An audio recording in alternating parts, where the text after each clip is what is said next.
زدني علما.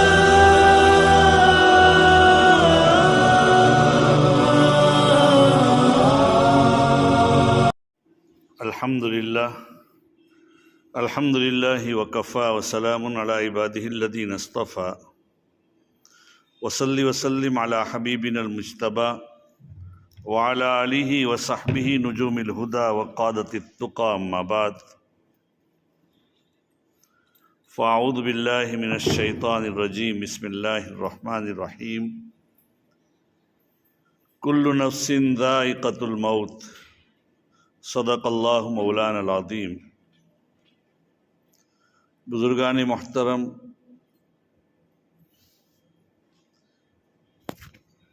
بیٹھ جائیے آپ، میں شروع کر رہا ہوں. اور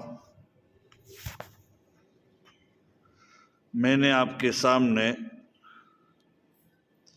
آیت کریمہ تلاوت کی. وعن ابی ہریرہ رضی اللہ تعالی عنہ قال قال رسول اللہ صلی اللہ علیہ وسلم.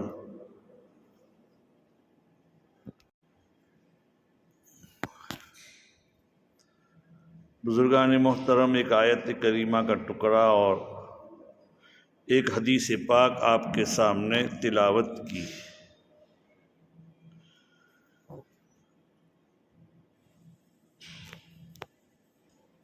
جس میں حق تعالی شانہ یہ فرماتے ہیں کہ ہر نفس، دنیا میں جو بھی آنے والا انسان ہے اسے موت کا مزہ چکھنا ہے. موت آج نہیں تو کل کسی کو بھی ہر کس و ناقص کو آنے والی ہے. موت ایک انسان کی زندگی یقینی نہیں ہے، لیکن موت ایسی چیز ہے کہ وہ یقینی ہے. آدمی ابھی ہے کبھی نہیں ہے، ایسے حالات آئے دن بنتے رہتے ہیں. اس لیے کسی شاعر نے کہا ہے، ایک دن مرنا ہے آخر موت ہے، ایک دن مرنا ہے آخر موت ہے، کر لے جو کرنا ہے آخر موت ہے. اس لیے عزیز و دوستو، موت جب کہ آنے ہی والی چیز ہے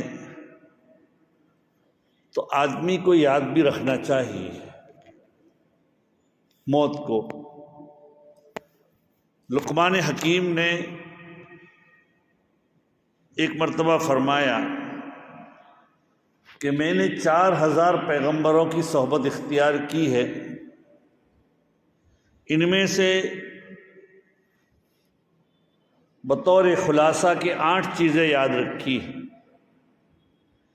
پہلی 8 گویا کہ نصیحتیں یاد ہیں. پہلی نصیحت یہ ہے کہ تم نماز میں اپنے دل کی حفاظت کرو. دوسری نصیحت یہ ہے کہ جب دسترخوان پر بیٹھو تو اپنے گلے کی حفاظت کرو، حلق کی حفاظت کرو. تیسری نصیحت یہ ہے کہ جب تم لوگوں کے مجمع میں بیٹھو تو اپنی زبان کی حفاظت کرو. اور چوتھی نصیحت یہ ہے کہ جب تم کسی کے گھر پر جاؤ تو اپنے نگاہ کی، اپنی نظر کی حفاظت کرو.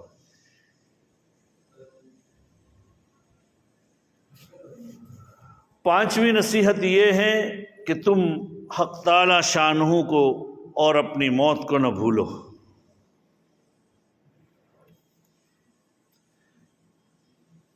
یہ چیزیں نہ بھولنے کی ہے. موت آج نہیں تو کل آنے والی ہے. اور حدیث پاک جو میں نے آپ کے سامنے تلاوت کی، جس میں یہ بتایا گیا اکثروا ذکر ہاضم اللذات یعنی الموت، کہ لذتوں کو توڑنے والی چیز یعنی موت کو یاد کیا کرو. اب کیسے یاد کریں؟ موت کی یاد کی اگر کثرت ہوگی، اس کے نتیجے میں آدمی کا دنیا میں دل نہیں لگے گا، اور دنیا میں دل نہ لگنے کی بنا پر آدمی آخرت کی طرف متوجہ ہوگا، مال کی محبت اس کے دل سے نکل جائے گی۔ اگر دنیا کی محبت ہے تو مال کی محبت ہوگی، اور مال کی محبت ہوگی تو آدمی موت کو ناپسند کرے گا۔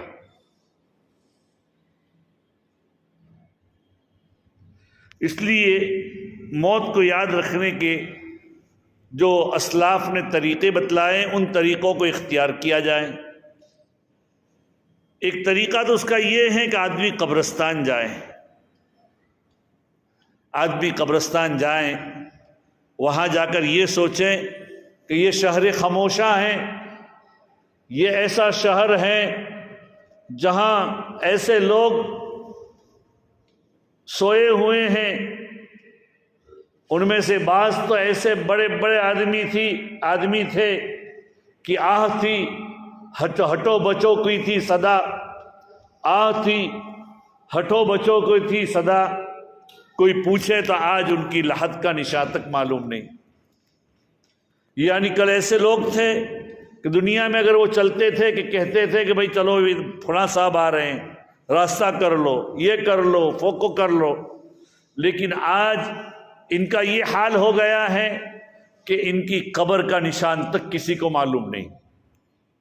یہ سوچیں، یہ ہمارے لیے ایک درس عبرت ہے، یہ عبرت کا سبق ہے کہ جو کل چلنے والے تھے اچھے اچھے کاروبار میں، اچھے کیا دھندوں میں، اچھی ملازمت میں، ان کے کوٹھیاں تھی، ان کے پاس بہت سارا مال تھا، لیکن آج یہ کیا ہے، ہزاروں من مٹی کے نیچے دبے ہوئے ہیں۔ قبرستان جانے کا طریقہ بھی یہی ہے کہ آدمی قبرستان جائیں تو خاص کر کے قبروں کی زیارت کے لیے اور دنیا کی محبت اپنے دل سے نکالنے کے لیے اور موت کی یاد تازہ کرنے کے لیے آدمی جائے۔ اس لیے کہ جیسے میں نے بتایا کہ دنیا کی محبت نکل جائے گی تو آدمی کا قلب آخرت کی طرف متوجہ ہوگا، ورنہ اگر آدمی کے دل میں دنیا کی محبت ہے، مال کی محبت ہے، تو زیادہ مال ہونے کے باوجود بھی اسے کم لگے گا، اور اگر دنیا کی محبت نہیں بلکہ آخرت کی طرف رغبت ہے۔ اور ایک بات آدمی یاد بھی رکھیں کہ روزانہ ہم آخرت سے قریب ہو رہے ہیں، دنیا سے دور ہو رہے ہیں۔ روزانہ ہم آخرت سے قریب ہو رہے ہیں، اپنی آخری منزل جو ہمیشہ کی ابدی منزل ہے اس سے ہم کیا ہیں، قریب ہو رہے ہیں، اور دنیا سے ہم دور ہو رہے ہیں۔ اس لیے آدمی کو چاہیے کہ اس کو یاد رکھے۔ دوسرا طریقہ یہ ہے، اپنی موت کو سوچے آدمی، صبح و شام یہ سوچے کہ بھائی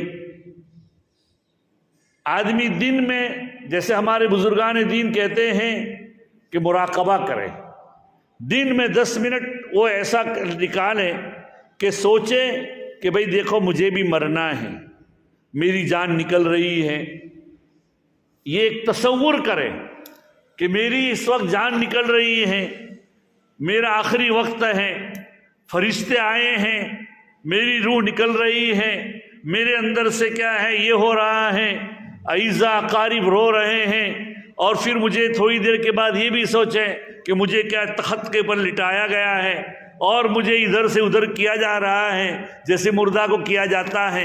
یہ پورا کا پورا تصور کرے کہ مجھے نہلایا جا رہا ہے، مجھے سلایا جا رہا ہے، اور اس کے بعد مجھے کفنایا جا رہا ہے، اور اس کے بعد یہ سوچیں کہ مجھے کیا خوشبو لگائی جا رہی ہے اور میری رونمائی کی جا رہی ہے، میرے چہرے کو اعزاء اقارب کو بتایا جا رہا ہے۔ وہ جو کل میرے ساتھ تھے اور کہتے تھے کہ ہم تو کبھی یہ نہیں ہوں گے، الگ نہیں ہو سکتے، یا وہ اعزاء اقارب جو کل تک ہمارے ساتھ تھے، بیٹھتے تھے، آج سب دیکھ کر رو رہے ہیں اور میں کچھ بھی ان کا جواب بھی نہیں دے سکتا۔ میں نہیں کہہ سکتا کہ بیٹا تو چپ ہو جا، یا میں بیٹا بیٹی تو میری کیا ہے خاموش رہ جا، ایسا کچھ بھی میرے اندر طاقت نہیں ہے۔ اس کے بعد یہ سوچیں کہ مجھے کیا امام کے سامنے کھڑا کیا ہے سلایا گیا ہے، اب میری نماز جنازہ ہو رہی ہے، اب مجھے قبرستان میں لے جا کر قبر میں اتارا جا رہا ہے، اب اس کے اوپر کیا ہے مٹی ڈالی جا رہی ہے۔ یہ سب کا سب سوچیں، اور مٹی ڈالنے کے بعد یہ سوچیں کہ وہ میرے سرانے کے اوپر سورہ بقرہ اور اخیر میں سورہ بقرہ کا آخری پڑھا جا رہا ہے اور دعا ہو رہی ہے۔ یہ جا رہے ہیں، آسمان سے 2 فرشتے آ رہے ہیں۔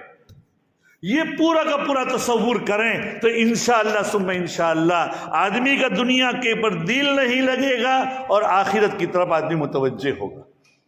اس لیے عزیزو دوستو، یہ آدمی کو ہر وقت چاہیے کہ اپنی کیا ہے موت اور موت کے بعد کی زندگی کو یاد کرے۔ اسی لیے حدیث پاک میں اللہ کے رسول صلی اللہ علیہ وسلم نے فرمایا الکیس من دان نفسہ۔ حضرت شداد ابن اوس رضی اللہ تعالیٰ عنہ کی روایت ہے ترمذی شریف کی کہ عقل مند آدمی وہ ہے جو اپنے آپ کو کیا ہے سمجھ جائے، اپنے آپ کو کیا ہے وہ جو اپنے نفس کو پہچانے، اپنی ذات کو پہچانے، وَعَمِلَ لِمَا بَعْدَ الْمَوْتِ، اور موت کے بعد کے ایسے اعمال کریں جو موت کے بعد کا کیا کام کرے، موت کے بعد کام آئے۔ انسان کسی جگہ سفر کرتا ہے تو سفر کرنے کے بعد اپنے سفر کے درمیان میں اتنا ہی سامان رکھتا ہے جتنا کہ کیا ہے اس کو ضرورت ہو۔ حدیث پاک میں اللہ کے رسول صلی اللہ علیہ وسلم فرماتے ہیں کہ آدمی کن فی الدنیا کأنک غریب او عابر سبیل، کہ دنیا میں اس طرح رہو گویا کہ تم ایک مسافر ہو یا ایک رہ گزر ہو۔ ایک آدمی ایک جگہ سے دوسری جگہ جب جاتا ہے تو وہ اپنے ساتھ جب رہ گزر ہو کہیں جانا ہو تو اتنا ہی ضروری سامان رکھے گا جتنی ضرورت ہے۔ جیسے کہ ہم اللہ کے راستے میں نکلتے ہیں تو ایک ہی پیالے سے سارا کام کرتے ہیں، ایک ہی پلیٹ سے سارا کام کرتے ہیں، اسی سے پانی بھی پیتے ہیں، اسی سے سالن بھی نکالتے ہیں، اسی کو کیا ہے اسی کو دودھ سے چائے بھی پیتے ہیں، یہ سارے کام ایک سے لیتے ہیں۔ تو دنیا میں اس طرح رہے، البتہ کل قیامت کے دن کے لیے اتنی تیاری کریں کہ بھئی اتنا جتنا وہاں رہنا ہے، ہمیں وہاں ابدی زندگی رہنا ہے۔ اس لیے آدمی کو چاہیے کہ دنیا کے اندر اس طرح رہے، اسی طریقے سے اللہ سے شرم کرے۔ حدیث پاک میں ترمذی شریف کی روایت ہے عن عبداللہ بن مسعود رضی اللہ تعالیٰ عنہ قال قال رسول اللہ صلی اللہ علیہ وسلم استحیوا من اللہ حق الحیاء، ارے اللہ سے ایسے شرماؤ جیسا کہ شرمانے کا حق ہے۔ قال قلنا یا رسول اللہ انا لنستحیی والحمد للہ، ارے ہم تو اللہ سے شرماتے ہیں، صحابہ نے کہا، اور اللہ کا شکر ہے اللہ نے ہمیں یہ توفیق دی۔ اللہ کے رسول صلی اللہ علیہ وسلم نے فرمایا لیس ذالک، یہ مراد نہیں ہے، ولکن الاستحیاء من اللہ حق الحیاء ان تحفظ الرأس وما وعى والبطن وما حوى، کہ اللہ سے شرمانے کا حق یہ ہے کہ تو اپنے سر کو اور سر کے ارد گرد جتنی چیزیں ہیں ان تمام کی تو حفاظت کرے۔ سر کی حفاظت کرے، اس کے 2 مطلب ہیں۔ ایک مطلب تو یہ کہ تم اپنا یہ ماتھا اور اپنا یہ سر اللہ کے علاوہ کسی اور کے سامنے نہ جھکائے۔ دنیا ایک طرف ہو جائیں، ہم اللہ کے علاوہ کسی اور کی عبادت نہیں کر سکتے، کوئی بھی کچھ ہمارا بگاڑ نہیں سکتا اور کوئی ہمیں کوئی فائدہ نہیں پہنچا سکتا، تو اللہ کے علاوہ کسی۔ دوسرا مطلب یہ ہے کہ سر کی حفاظت کریں، اس کا مطلب یہ ہے اپنی نگاہ کی حفاظت کریں، اپنی کان کی حفاظت کریں، اپنی زبان کی حفاظت کریں، اور ساتھ ہی ساتھ جو سر کے ارد میں ہے وہ دماغ ہے، اپنے دماغ سے غلط کیا ہے نہ سوچیں۔ اس لیے کہ آدمی دماغ ہی سے تو سارا کچھ کرتا ہے. دماغ اصل تو قلب سے چلتا ہے، لیکن دماغ آدمی کو کیا آمادہ کرتا ہے. تو بہرحال دماغ سے بھی غلط نہ سوچے. تنہائی ملے تو تنہائی میں اللہ کی یاد کرے. یہ نہ کہ سوچیں کہ تنہائی میں موبائل ہے تو ہم موبائل میں جو چاہے وہ دیکھ لیں. اللہ ہماری حفاظت فرمائے. تو سر کی حفاظت کرے اور سر کے ارد گرد کی. والبطن وما حوا، اور پیٹ کی اور پیٹ کے ارد گرد جو چیزیں ہیں ان کی حفاظت کیجیے. پیٹ کن چیزوں پر مشتمل ہے؟ پیٹ میں غلط لقمہ نہ جائے، حرام لقمہ نہ جائیں، پیٹ میں ناجائز چیزیں نہ جائیں، یتیموں کا مال نہ جائیں. قرآن پاک میں آتا ہے ان الذین یأکلون اموال الیتامی ظلما انما یأکلون فی بطونہم نارا. جو لوگ یتیموں کا مال ظلمن کھاتے ہیں وہ اپنے پیٹ میں آگ بھر رہے ہیں، آگ کھا رہے ہیں. تو یہ غلط لقمہ نہ جائیں. پیٹ کے ارد گرد ہاتھ بھی ہے، پیر بھی ہے. ہاتھ غلط جگہ استعمال نہ ہو، پیر غلط جگہ نہ چلیں. پیٹ کے ارد گرد اپنی شرمگاہ کی بھی ہے تو آدمی شرمگاہ کی بھی حفاظت کرے. یہ چیز ہیں کہ آدمی کیا کرے، ان کی حفاظت کرے. اگر یہ ہوگا، آگے اللہ کے رسول صلی اللہ علیہ وسلم فرماتے ہیں جو حدیث کا وہ ہے وَيَذْكُرُ الْمَوْتَ وَالْبِلَا، موت کو یاد کرے. یہ یاد کریں کہ موت کے بعد میں قبر میں جا کر مٹی میں رلمل جاؤں گا. آپ نے قبروں کو، پرانی قبریں جب کھودی جاتی ہے تو ان قبروں کی حالات دیکھی ہوگی کہ بعض مرتبہ ان میں سے کیا ہڈیاں نکلتی ہیں تو ہڈی کو ہاتھ لگاؤ تو چورا بن جاتی ہے. یہ سوچے کہ کل اگر میرے اعمال اچھے نہیں تو میرا بھی یہی حال ہونے والا ہے. اگرچہ ہر آدمی کیا مٹی میں ملنے والا ہے. اللہ کی جو اللہ انبیاء علیہ السلام کے جسم قبر نہیں کھاتی، ورنہ اللہ چاہے ان کا بچتا ہے، ورنہ سارے انسان مٹی میں کیا مل جاتے. تو ہر آدمی یہ سوچے کہ میں موت کو یاد کرے اور موت کے بعد مٹی میں رل مل جانے کو یاد کرے.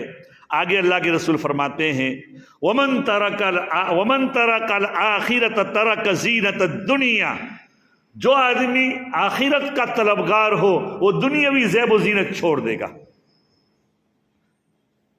فَمَن فَعَلَ ذَلِكَ فَقَدْ اسْتَحْيَا مِنَ اللَّهِ حَقَّ الْحَيَاءِ، جو آدمی ان چیزوں کو کریں وہ اس نے گویا کہ اللہ تعالیٰ سے کیا ہے، جیسا شرمانے کا حق ہے ایسا حق ادا کر دیا. تو عزیز و دوستو، آدمی کو دنیا میں جو بھی آدمی آیا ہے وہ مرنا اس کو ضرور ہے. زندگی یقینی نہیں لیکن موت یقینی ہے. ہر آدمی کو مرنا ہے. اس لیے آدمی اپنی موت کو یاد رکھیں. خواجہ عزیز الحسن نور اللہ مرقدہ بہت بڑے اللہ والے گزرے ہیں. حضرت تھانوی رحمۃ اللہ علیہ کے آدمیوں میں سے تھے. ان کے کچھ اشعار ہیں موت کے سلسلے میں اور آدمی کی خود کی حیثیت کے سلسلے میں. میں وہ اشعار پڑھتا ہوں اور تھوڑا بہت یہ کر کے آگے اپنی بات پوری کروں گا.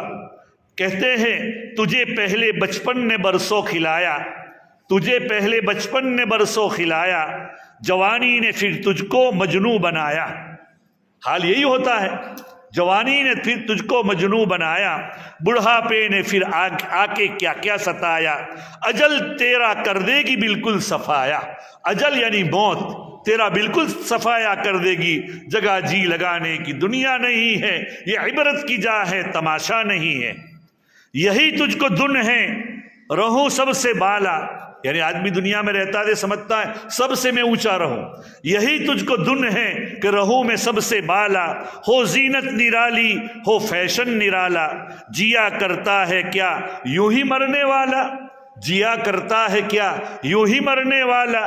تجھے حسن ظاہر نے دھوکے میں ڈالا، جگہ جی لگانے کی دنیا نہیں ہے، یہ عبرت کی جا ہے تماشا نہیں ہے. جو کھیلوں میں تو نے لڑکپن گنوایا، بچپن میں آدمی کیا ہے کھیلوں میں گزر جاتا ہے. جو کھیلوں میں تو نے لڑکپن گنوایا تو بدمستیوں میں تو نے جوانی گوائی. جو اب غفلتوں میں بڑھاپا گوایا تو بس یوں سمجھ کے زندگی تو نے گوائی. جگہ جی لگانے کی دنیا نہیں ہے، یہ عبرت کی جا ہے، تماشا نہیں ہے۔ عزیز و دوستو، حق تعالی شانہ مجھے اور آپ کو اپنے وقت سے پہلے تیاری کرنے کی توفیق نصیب فرمائے، اور ہمارے جو مرحومین چلے گئے ہیں حق تعالی شانہ نے ان کی قبروں کو نور سے منور فرمائے۔ وآخر دعوانا ان الحمدللہ رب العالمین۔